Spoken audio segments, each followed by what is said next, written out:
Hi, I'm Kate Nash, and this is a behind the scenes video, 3 a.m. How did it get to 3 a.m? I wish that I could call, but I know that you're probably asleep.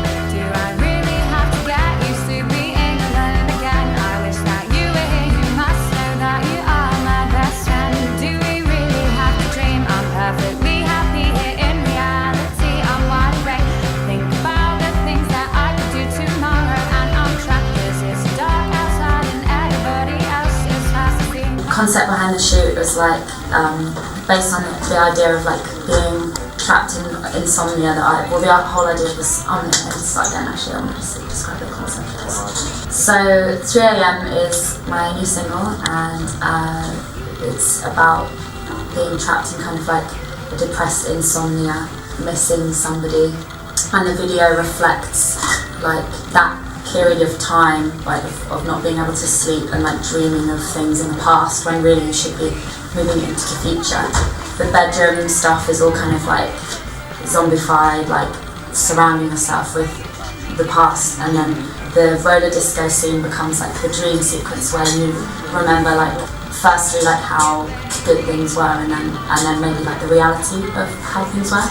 You know, just kind of wanted it to be really fun and 70s and like red lights in the dream sequence. I don't know why, but the guitar parts of the song made me think of like a roller disco and the 70s, so that's what I wanted the video to be like. And yesterday we shot at a roller disco in Seven Sisters, and a bunch of my friends and some fans came down. My friend Nasi is playing the love interest, and he's really funny and awesome, and everyone looked really cool, and I thought I was going to die on the roller skates, but luckily I turned out to be okay, and we had some professional skaters who were, you know, on some shows in the West End, and they showed us like, they did all the really fancy tricks and stuff, which was awesome. Yeah, it was a lot of fun.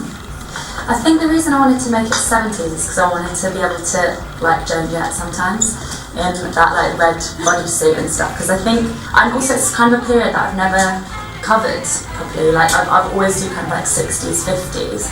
I think 70s is really cool as well, and it's totally different. And there's a lot of like interesting things behind with the style. My stylist Rebecca already like talking about loads of tiny details about the 70s, why like certain trends came in, and like just little things like there was no like black tights, and it would, you know, would be like fishnets or bare legs, and I just like the tiny details of stuff like that.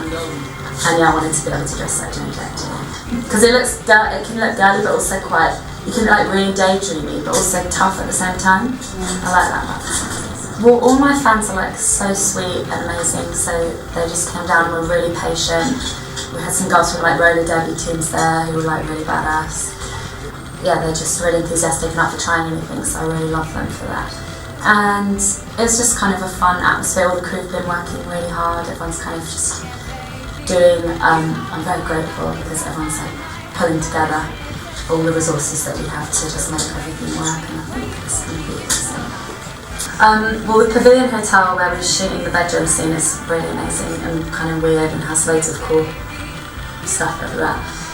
We're shooting a scene where I'm like coming home at sort of like 2-3 in the afternoon, and he's just sat there like smoking and in pyjamas, and he's been in bed all day, and obviously the relationship's like turned really bad.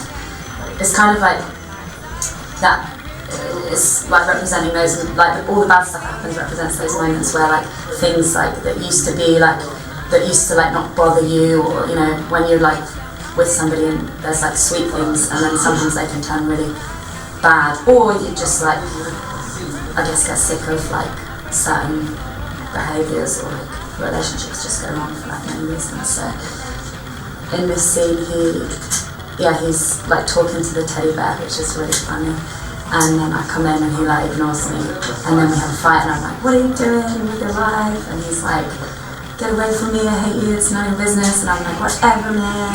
And I think that happens to a lot of people, you know, like maybe when you go apart and you start making life difficult for each other, and it doesn't even matter what it's sort of like already turned bad, but it doesn't really matter what's happening, it will always just go wrong.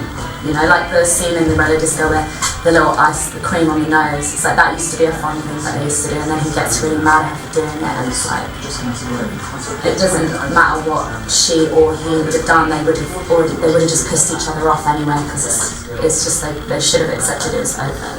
Yeah, I think there was like, I felt really nervous doing the scenes when we were like arguing, because Nasi is really good, and it just made me feel really nervous, which was really cool.